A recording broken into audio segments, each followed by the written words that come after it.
Hello, podcast world. This is Chats with Baba, brought to you by Lighthouse for Academic and Cultural Excellence. The purpose of the Lighthouse for Academic and Cultural Excellence chat, as well as the monthly newsletter, is to inform parents and empower parents and to educate parents of young Black children. We recognize that parents are the children's first and foremost teachers. To inform parents is to enable them to release the natural genius that's in Black children. This information is good for all children, but I focus on Black children because they have untapped gifts and untapped talents that are there. And it's the quality of experience and exposure that lays the foundation for life. And that is done primarily by parents. So we want to move from miseducation to education and strive for excellence. Our goal is to empower parents to unlock the natural genius that's in their children. We have a very simple format. And I've added something that we began last week, and is to add a nugget or nuggets about Africa. Why? Our history goes back to Africa. If we look at Africa, this map of Africa, it's the second largest continent. Okay, imagine. I want you to visualize this. Imagine an 18-wheeler. Most 18-wheelers are approximately 55 feet long. Then you have the tractor that pulls them. So if you put the tractor and trailer together, you have approximately 60 feet. You have 55 feet of cargo space. Imagine you open up the doors of the cargo space and put in there 3 Volkswagens or 3 Toyotas that can fit in there. Why am I saying that? If you took Africa, you could fit inside of the continent of Africa, North America, China, India, and Europe could all go within Africa. That's how large the continent is.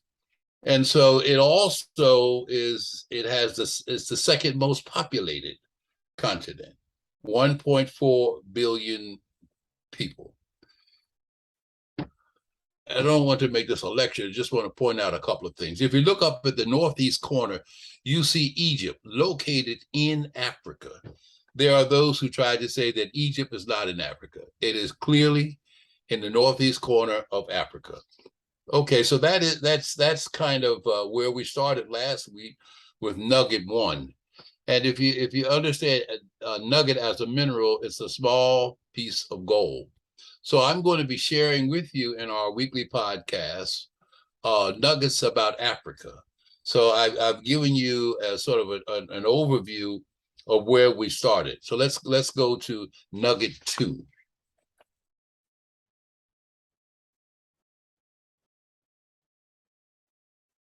Long before America, there was an Africa.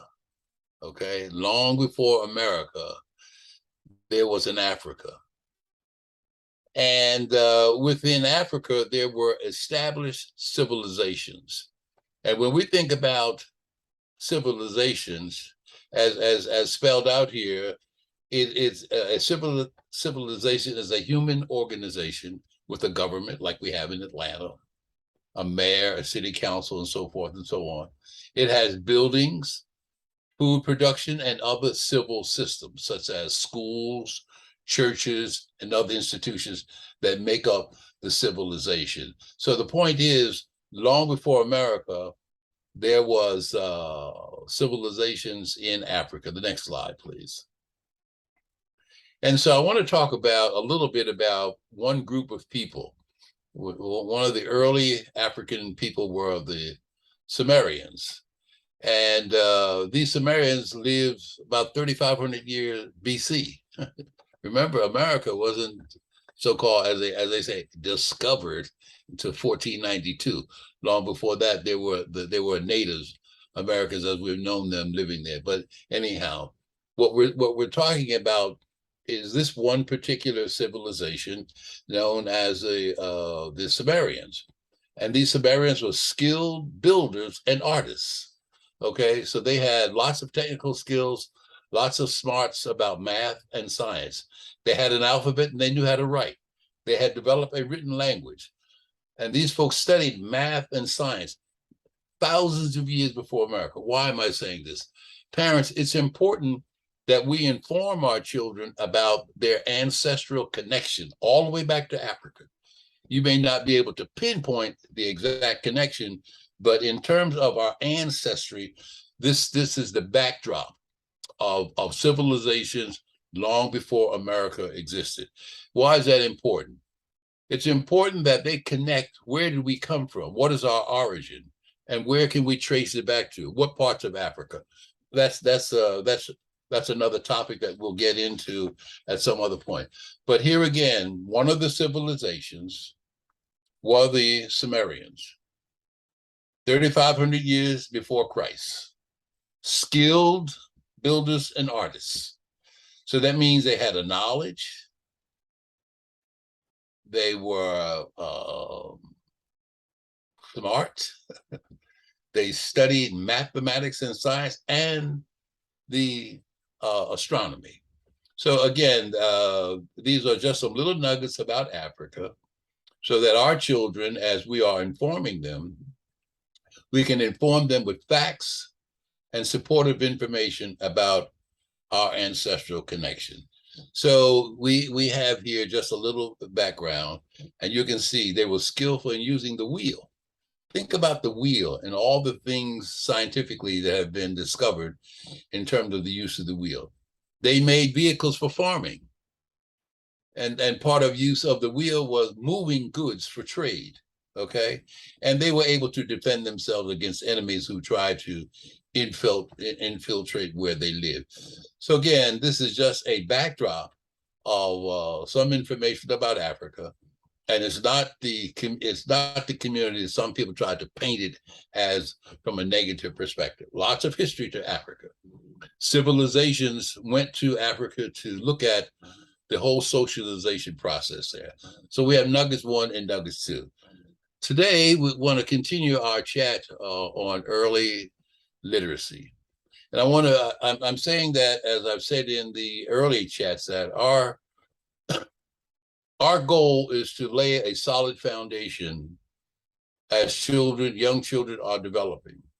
And that foundation for literacy is established in the home. Today, I want to talk a little bit about the connection between early literacy and play. I'm sure many people are familiar with the Montessori approach to teaching. The late Maria Montessori was a medical doctor, and she was famous in her work for early childhood. And she once said, play is a children's work. I'm always bothered when I hear people say to children, let's stop playing and get to work. Well, play is children's work. That's what they do. Okay. That's how they develop their critical thinking skills. And in that process of play, all sorts of connections are being made in their brain. The layout here is that literacy for foundation. Literacy is the foundation for all learning, whatever it may be. Play is how young children best learn. Think about it. What does play do? It allows them, it's a free voluntary activity. Okay, children just do it.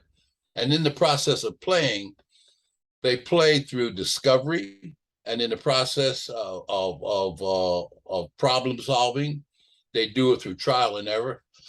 Excuse me. And they do it without being penalized. Remember, this is the mind of a young child that is being developed. Play allows children to use their brain freely. You know, one does not have to direct them to play. Play can happen in many situations. They can play by themselves. They can play with other children. They can play with resources, or they can play without resources. While they are in the act of playing, they are making all sorts of connections. And while they're making these connections, it's being stored as like in a computer. See the brain as their computer. All this information is being stored. So as they continue playing, they're going back in their storage and bringing things forward. I hope I'm making myself clear on this. That with young children, they can't play enough. That's what they do, and they can do it freely, without being penalized. And it's important to understand that in the process of playing, their brain is absorbing all the things that they are engaging in, whether it's looking at numbers, whether it's looking at letters, whether it's looking at items. All of these things are being logged into their mind. So they go away from a situation, and when they come back to it, they may come back to that same activity or a different activity. But in the meantime, they are taking in, they are absorbing stuff. Imagine like a sponge. Their mind is a sponge, taking in all of what they see. So at some point, typically parents will say, well, when will they get to reading? When will they get to mathematics? They will in time. Okay, they will in time. What's going on here is the development of the brain. What's going on here are all the things that you do with your computer. Their mind is their computer. So they are gathering information, they are exploring things, they are discovering, they are problem solving, and in the process of doing this, all of these are little pieces that's part of that foundation that I talked about. So at some point down the road, we'll get back to what does all of this gathering and these connections mean in relations to mathematics, in relations to science, in relations to reading. Remember, the foundation is what we're putting together here. Consider one of the pastimes growing up was watching construction workers build. And they always started with the foundation, okay? And in building the foundation, they made sure that it was a solid foundation so that when they went up, they didn't have to have any reservations about whether or not that foundation was going to be firm enough to build on. Now, all of that to say this, with young children, that's what's going on. As they are putting together all these different pieces, all these little nuggets of information, all the trial and error that they're going through, playing by themselves or engaging with someone, is part of their foundation. And in the process of problem solving, they're also gaining confidence in self. So when you're talking about building the foundation, there are 5 easy ways to help your children: by talking to them, by singing to them, by reading to them. Not when it says here by writing, they can hold a crayon. Well, writing begins by scribbling. All writing are lines, circles, and you put the lines and circles together to form letters. That's down the road. But I want to come back to this whole notion by playing. And through play, children develop thinking skills. That's critical. That is absolutely critical. Now, I'm going to have to fast forward and then come back. As they get older, those of us who are in teacher education, we learn about a contributor by the name of Piaget. And he talks about children's development of the mind and how their thinking is being formulated through hands-on experiences, etc. Somewhere down the road, they move from hands-on to abstract kinds of experiences. But based upon what they've learned from the concrete, they're able to pull from the concrete to move to the abstract. But that's further down the road. But it's through this avenue of free play that enables children to piece together the foundation for their learning. And I'm staying here, I'm spending this time because the things that we do, we want to hurry up and get them to read. We want to hurry up and get them to count. That is a time effort over time. and allow the children to develop. I want to go back to what Maria Montessori was saying, and just the whole issue of play.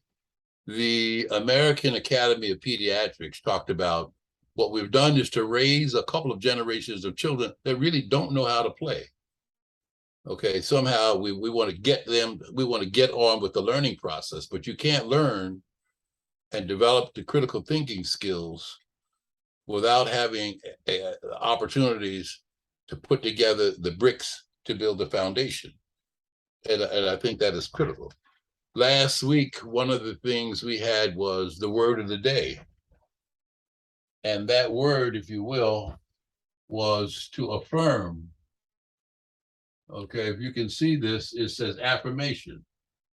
And to affirm your child's thinking and how he or she feels about himself is to say positive things. If you can see this, you see mothers holding their children, different pictures of mothers holding their children and affirming them. That mother reading and holding the child, or the mother hugging the child, or the mother reading to the child. These are things that a parent does to affirm their children. I have two grandchildren. One is a freshman and one is a sophomore in college. And so hardly a week goes by that I don't give them some word of affirmation, the confidence that they have. And I've always reflect back to the things that their parents did for them, reading to them, speaking to them, giving them opportunities to engage in conversation. All the things that were done in their early years just manifest themselves as children get older. So again, remember, play is the vehicle through which young children develop thinking skills. Play, whether it's by themselves or play, freely engaging with a toy or an object, or freely thinking and sitting by themselves. All of what we can't see are the connections that's being made in the children's mind. So with that, again, here is the slide that shows the importance of early foundation. And I can't say that enough. I would say to you as we wrap up today's session, read to them, get a children's book, or read the newspaper to them. But they learn language by hearing language. Okay, they learn to speak by engaging in conversation. And one of the skills as a parent is to really spend time listening to them, singing to them, let them sing to you, clapping with them, and on and on. This may seem petty, but it's critical to the early foundation for children. Let me say this. There's a report that comes out from the NAEP, the National Assessment of Education Programs. This is America's report card on how well our children are doing across the country. You may agree or disagree with it, but nevertheless, it is something that is used to measure children's performance in math, science, and reading. The report card shows that across America, only 41% of the children, when the test is given in fourth grade, are on grade level in reading and math. 41%. That's less than half of the children that are in school. When you disaggregate that 41% and break it up by race, our performance is even less. So it's important that the generations that we're working with, that they have a good foundation going forward. In the newsletter that many of you will be getting soon, I went back and revisited the first newsletter that I put out over a year and a half ago. In it, I tried to explain what was necessary as children, students finish school, where they had to be proficient in mathematics, what level of math they had to know. They had to have good communication skills, good writing skills, good listening skills. You can't wait until they get to the middle and high schools I've been in this business long enough to know that what we do during the early years is absolutely critical. Too many children and or students have unresolved issues from their childhood. We can minimize those by putting in the kind of foundation that enables them to grow socially, that enables them to grow emotionally, that enables them to grow cognitively. Parents, you have the power.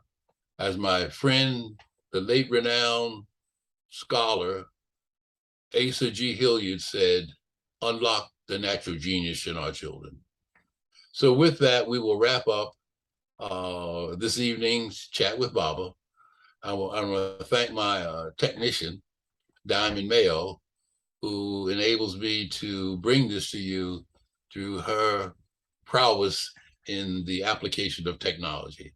So I hope today's chat with Baba is of some use as we move forward. So have a good week. Thank you.